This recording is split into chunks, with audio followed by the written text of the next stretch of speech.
Hello students, আজি আমি আলোচনা কৰিবলৈ লোৱা চেপ্টাৰটো হৈছে life process. Chapter number 6 class 10ৰ আমি লাইফ প্ৰসেস অৰ্থাৎ জীৱন প্ৰক্ৰিয়া এই চেপ্টাৰটো আজি আমি পঢ়িম। ইয়াৰ আমি ডিসকাস কৰিছো অলৰেডি আমি ফটোসিনথেসিসৰ বিষয়ে ডিসকাস কৰিলো। আমি লাইফ প্ৰসেস কেইটা কি আমি কেনেকৈ মনত ৰাখিম NCERT ER²T GM এইবিলাক ফৰ্মুলা আমি শিকিলো। তাৰ পাছত আমি এতিয়া শিকিব লাগে যে নিউট্ৰিশনৰ আমাৰ কি আছিলে দুটা পাৰ্ট আছিলে, মানে পৰিপুষ্টিৰ ক্ষেত্ৰত আমি কি পাইছিলো দুটা পাৰ্ট পাইছিলো, দুটা ভাগ পাইছিলো। আচলতে দুটা ভাগ কি হয়, এটা ভাগত কি আছিলে যে স্বপোষীয় পৰিপুষ্টি মানে যিবিলাকৰ অটোট্ৰফিক নিউট্ৰিশন, আৰু দ্য আদাৰ ওৱান ইজ হেটেৰোট্ৰফিক নিউট্ৰিশন মানে কি হয় পৰপোষিত পুষ্টি। স্বপোষীয় পৰিপুষ্টি আৰু পৰপোষীয় পৰিপুষ্টি। এতিয়া আমি আজি চাম স্বপোষীয় পৰিপুষ্টি যিহেতু আমি পঢ়িলো গ্ৰীণ প্লান্টছত কেনেকৈ ফটোসিনথেসিস হয়, what are the steps of photosynthesis, দশাবিলাকনো কি আমি ইত্যাদিবিলাক পঢ়িলো। সেইকাৰণে আমি আজি কি ডিসকাস কৰিম তাৰ পাছৰ পাৰ্টটো হৈছে পৰপোষিত পুষ্টি আৰু কেনেকৈ জীৱই পুষ্টি আহৰণ কৰে। প্ৰথমতে আমি এককোষী জীৱৰ ক্ষেত্ৰত চাই লওঁ। আমি কি চাব লাগে, নিউট্ৰিশন ইন এনিমেলছ, নিউট্ৰিশন ইন এনিমেলছ বা নিউট্ৰিশন ইন এমিবা বুলিয়ে কওঁ, কাৰণ আমি প্ৰথমতে আমি চাম যে এককোষী জীৱৰ ক্ষেত্ৰত নিউট্ৰিশন ইন এমিবা। এমিবাইনো কেনেকৈ পুষ্টি আহৰণ কৰে, এমিবাই কেনেকৈ পুষ্টি আহৰণ কৰে সেইটো পঢ়িবৰ কাৰণে আমি কি কৰিব লাগিব, এমিবাৰ নিউট্ৰিশনৰ মোড অফ নিউট্ৰিশন আমি জানিব লাগিব। এমিবাৰ কেনেকুৱা ধৰণে নিউট্ৰিশন হয়, এমিবাৰ পৰিপুষ্টি বুলি তোমালোকে অসমীয়াত লিখি ল'বা। এমিবাৰ পৰিপুষ্টি, মই ইংৰাজী আৰু অসমীয়া দুয়োটা মাধ্যমৰ ছাত্ৰ ছাত্ৰীৰ সুবিধা হোৱাকে কথাখিনি কৈ যাম। গতিকে এমিবাৰ পৰিপুষ্টিৰ ক্ষেত্ৰত আমি প্ৰথমতেই ক'ব লাগিব যে হলোজয়িক নিউট্ৰিশন অৰ্থাৎ কি কৰিব পাৰে এমিবাই, জটিল খাদ্য বস্তু গ্ৰহণ কৰিব পাৰে, জটিল খাদ্য গ্ৰহণ কৰিব পৰাৰ ইয়াৰ কেপাচিটি আছে। যদিও সি এককোষী তথাপিতো তাৰ কি আছে, জটিল খাদ্য বস্তু গ্ৰহণ কৰিব পৰা তাৰ কেপাচিটি আছে। ইয়াৰ পাছত আমি চাব লাগে ই কেনেকৈনো এতিয়া জটিল খাদ্য গ্ৰহণ কৰে, কেনেকৈ আমি জটিল খাদ্য গ্ৰহণ কৰে চাম। ইয়াৰ কাৰণে আমি কি কৰিব লাগিব, চাৰিটা ষ্টেপছ আমি পঢ়িব লাগিব। চাৰিটা ষ্টেপৰ ফাৰ্ষ্ট ষ্টেপটো হৈছে ইনজেকশ্যন বা অসমীয়াত আমি ইয়াত কি বুলি ক'ম, খাদ্য গ্ৰহণ। ইনজেকশ্যন বা আমি অসমীয়াত কম ইয়াক খাদ্য গ্ৰহণ। এতিয়া এমিবাই কেনেকৈ ইনজেকশ্যন কৰে অৰ্থাৎ খাদ্য গ্ৰহণ কেনেকৈ কৰে। এমিবাৰ দেহটো আমি যদি চাওঁ এনেকুৱা ধৰণৰ আমি এটা গঠন পাওঁ, কাৰণ এমিবাৰ কোনো নিৰ্দিষ্ট আকাৰ আকৃতি নাই। কিন্তু ই যেতিয়া খাদ্য গ্ৰহণ কৰাৰ সময় হয় তেতিয়া ই কি কৰে, ইয়াৰ দেহটোৰ চিউডোপডিয়া গঠন কৰে, অৰ্থাৎ ফলছ ফিট বুলি কোৱা হয়, মিছামিচি ভৰি অৰ্থাৎ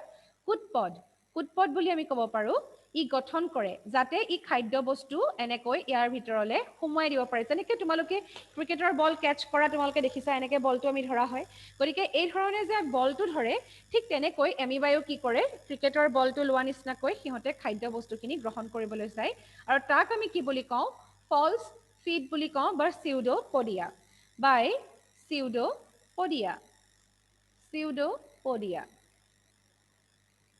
কি বুলি কোৱা হয়, ফলছ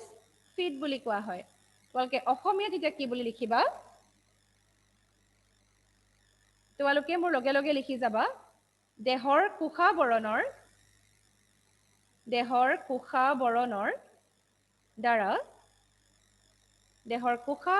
দ্বাৰা সৃষ্টি হোৱা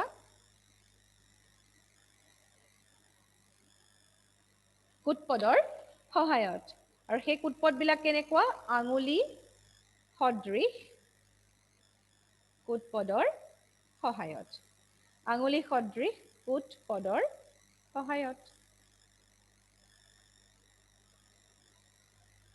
হয়। এতিয়া ইনজেকশ্যন তেনেকৈ হয়, আৰু এই প্ৰচেছটোক আচলতে কি বুলি কোৱা হয়, টাৰ্মড এজ ফেগোচাইটোচিছ।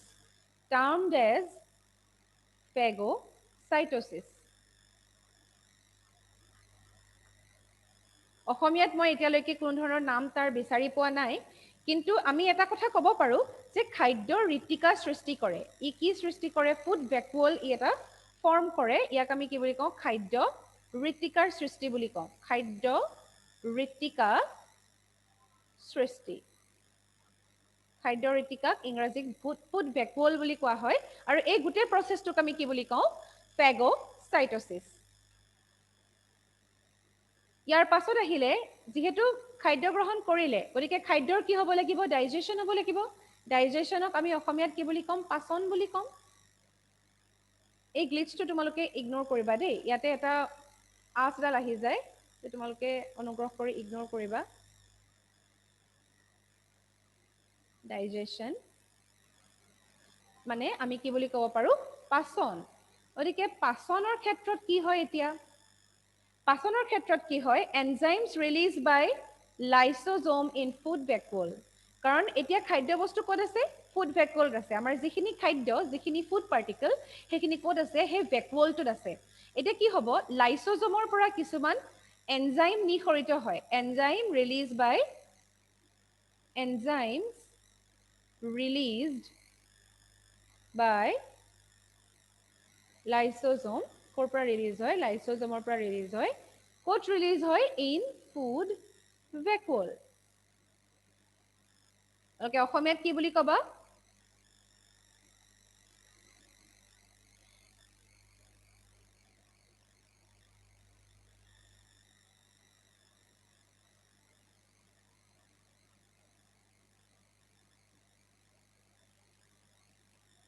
জটিল খাদ্য বস্তু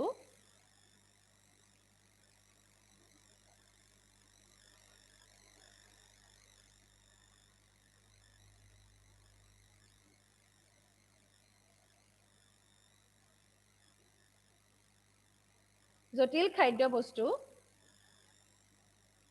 লাইসোজোমৰ পৰা নিঃসৰিত হোৱা কি নিঃসৰিত হ'ব এনজাইম বা উৎসেচক এনজাইম আমি উৎসেচক বুলি ক'ব পাৰোঁ উৎসেচকৰ সহায়ত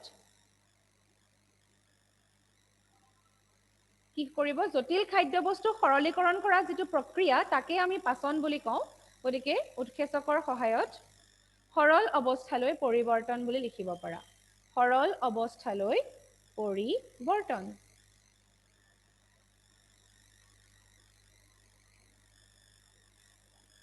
তাৰ পাছত এই ডাইজেশ্যনটো ক'ত হয় ইন ফুড ভেকুৱল মানে ক'ত হয় খাদ্য ঋতিকাৰ ভিতৰত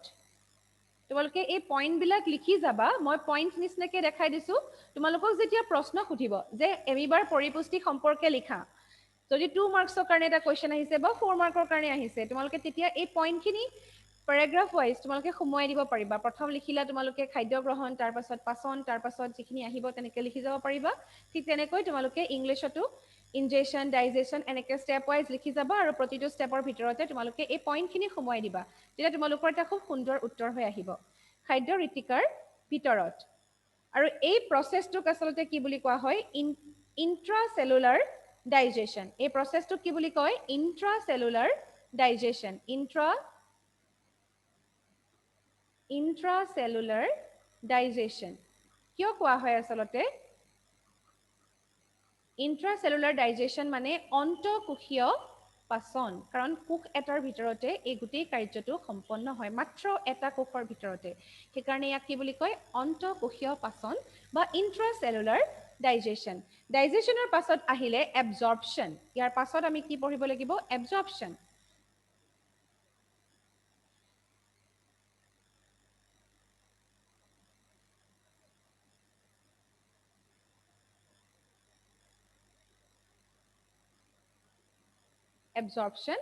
এবজৰ্পশ্যনত কি আছে digested food diffuses to cytoplasm তোমালোকে এই আজডাল ইগনোৰ কৰিবা দেই বাৰে বাৰে আহি যায় এইটো এটা গ্লিচ হয় সেইকাৰণে কিন্তু ইয়াত কি হৈছে ডাইজেষ্টেড ফুড ডিফিউজেছ টু সাইটোপ্লাজম মানে যিখিনি পাচিত খাদ্য বস্তু সেই খাদ্য বস্তুখিনি কি হৈ যায় কোষ পৰশৰ লগত বিলীন হৈ যায় পাচিত খাদ্য বস্তু তোমালোকে কি বুলি লিখিবা অসমীয়াখিনিয়ে পাচিত বা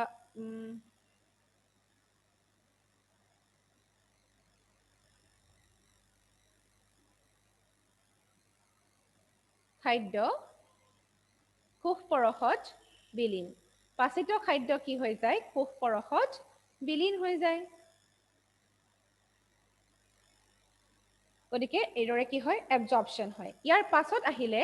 এছিমিলেশ্যন এবজৰ্পশ্যনৰ পাছত বা শোষণৰ পাছত তোমালোকে এবজৰ্পশ্যনটো কি বুলি ক'বা অসমীয়াত ইয়াক শোষণ বুলি কয় মোৰ থাকি গৈছিল ইয়াত অসমীয়াত কি বুলি কয় শোষণ শোষণ হৈছে তাৰ পাছত আহিলে এছিমিলেশ্যন এছিমিলেশ্যন এইটো এটা ইম্পৰ্টেণ্ট ৱৰ্ড এছিমিলেশ্যন ইয়াক অসমীয়াত কি বুলি কোৱা হয় জানানে পৰিপাক অসমীয়াত ইয়াক কোৱা হয় পৰিপাক গতিকে এছিমিলেশ্যন মানে কি absorbed food যিখিনি খাদ্য কি হল absorb হল সেইখিনি কি হ'ব stored and utilized মানে আমি কি কৰিব লাগিব সেই যিখিনি আমি খাদ্য বস্তু absorb কৰিলো শোষণ কৰিলো যিখিনি আমি ললো সেইখিনি আমি কি কৰিম ইউটিলাইজ কৰিম ব্যৱহাৰ কৰিম ইউটিলাইজ ফৰ ফাৰ্ডাৰ পাৰপজেছ আমি ইউটিলাইজ কেনেকৈ কৰিম সেইটো কথা কোৱা হৈছে utilize later for synthesis of different things like utilize later for synthesis of তোমালোকে এক্সাম্পল হিচাপে লিখি থব পাৰা যে for synthesis of protoplasm তোমালোকে কি বুলি লিখিবা অসমীয়াত খাদ্যক পৰিপাক কৰি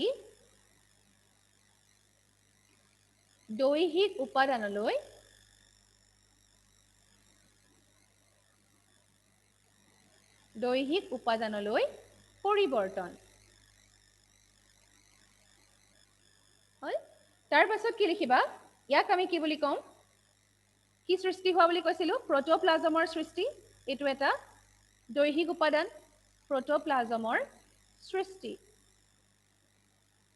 ইয়াক আমি কি কৰিছো ইউজ কৰিছো আকৌ দৈহিক উপাদানলৈ পৰিৱৰ্তন বুলি যে কৈছে আমি কি কৰিম তাৰ পৰা কাৰ্বোহাইড্ৰেটৰ পৰা আমি গ্লুকোজটো লৈছো এমিনো এসিডটো লৈছো সেই যে ইম্পৰ্টেন্ট বস্তুখিনি লৈছো আমি হেতুকে আমি কি বুলি কৈছো দৈহিক উপাদান বুলি কৈছো আসলতে সেইকাৰণে কৈছে যে দৈহিক উপাদানলৈ পৰিৱৰ্তন আৰু আমি কিছুমান হিয়তক কি কৰিম বিভিন্ন ধৰণৰ বেলেগ বেলেগ বস্তু সৃষ্টি কৰাৰ কাৰ্যত ব্যৱহাৰ কৰিম ফৰ এক্সাম্পল প্ৰটোপ্লাজমৰ সৃষ্টি প্ৰিপাৰেচন অফ প্ৰটোপ্লাজম এতিয়া যিখিনি খাদ্য ইউটিলাইজ হল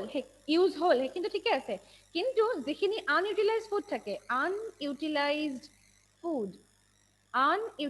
ফুডখিনি কি হ'ব এক্সক্ৰিটেড আনইউটিলাইজড ফুড এক্সপেলড আউট বুলি ক'ব পাৰা এক্সক্ৰিটেড বুলি ক'ব পাৰা মানে উলিয়াই দিয়া হয় এক্সপেলড আউট থ্ৰু কিহেদি উলিয়াব যিখন কোষাবৰণৰ সহায়ত গ্ৰহণ কৰিছিলে যিখন সেল মেমব্ৰেনৰ সহায়ত ই লৈছিলে সেইখন সেল মেমব্ৰেনেৰে উলিয়াই দিব কাৰণ ই এটা সিঙ্গল সেল হোৱাৰ কাৰণে সেই এটা কোষে সকলো ধৰণৰ কাম সম্পন্ন কৰে unutilized food expelled out through cell membrane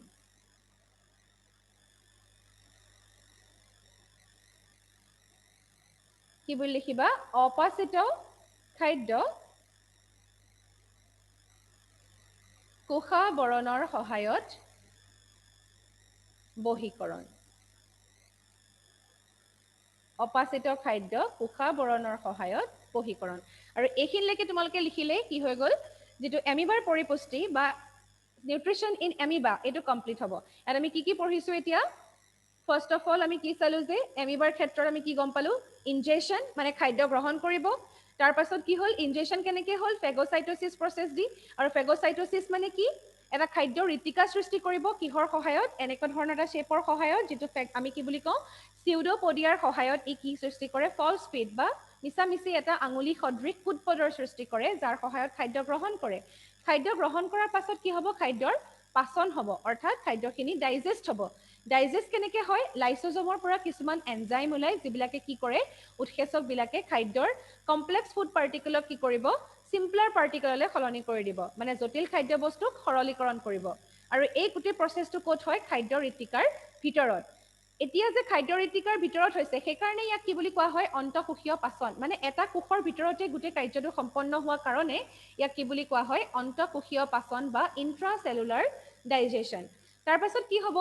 digest হৈ গ'ল এটা কোষ পৰসত থকা বস্তুখিনি কোষ পৰসৰ লগত মিলি গ'ল গোটেই বস্তুখিনি এতিয়া কি মানে কোষ পৰসত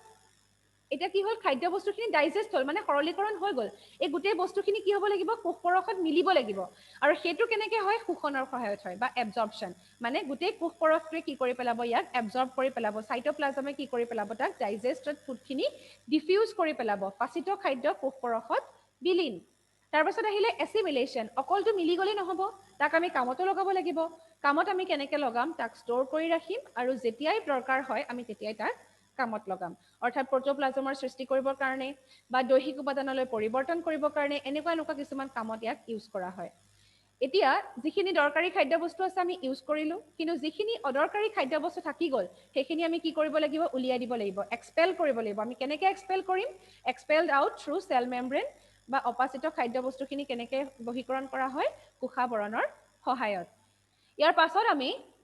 নিউট্ৰিশ্যন ইন পেৰামেচিয়াম চাম মানে পেৰামেচিয়ামৰ ক্ষেত্ৰত পৰিপুষ্টি কেনেকৈ হয় আমি সেইটো চাম